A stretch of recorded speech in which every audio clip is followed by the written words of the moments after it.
Natumai mnamfahamu Mido. Na Mido yule wa Misri, kwenye pasipoti yake jina lake linasomeka kama Ahmed Hussam Hussein Abdul Hamid Wasfi.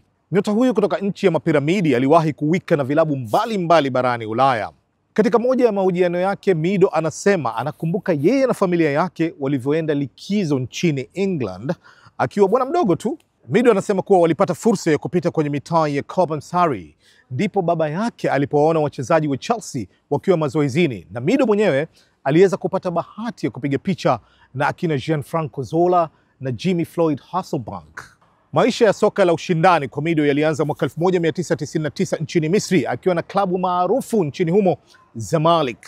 Mwaka mmoja baadaye akaachana mawingu na kwenda kuvaa jezi za Gent iliyokuwa ikishiriki ligi kuu ya Ubelgiji akiwa dogo wa miaka 17 tu. Akiwa hapo, Mido alitoa tuzo ya mchezaji bora kutoka Afrika ikijulikana zaidi kama Belgian Ebony Shoe.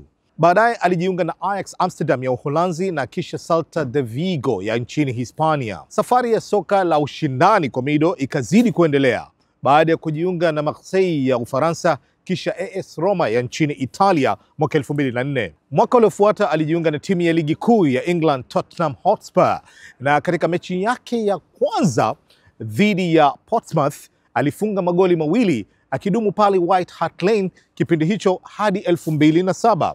Amewahi pia kukiputa na Wigan Athletic, West Ham United na mashariki mwa London. Akiwa na timu ya taifa ya Misri, Mido alitupia mabao 19 katika michezo 51 kabla ya kutundika daluga mwaka 2013. Mido amewahi kuwa kocha wa Zamalek akiwa na miaka 30 na kufanikiwa kutoa kombe la Misri kabla ya kufungishwa virago mwaka 2014. Kwa sasa ni mshauri wa kimkakati wa klabu ya Enosis Nyon Paralimni.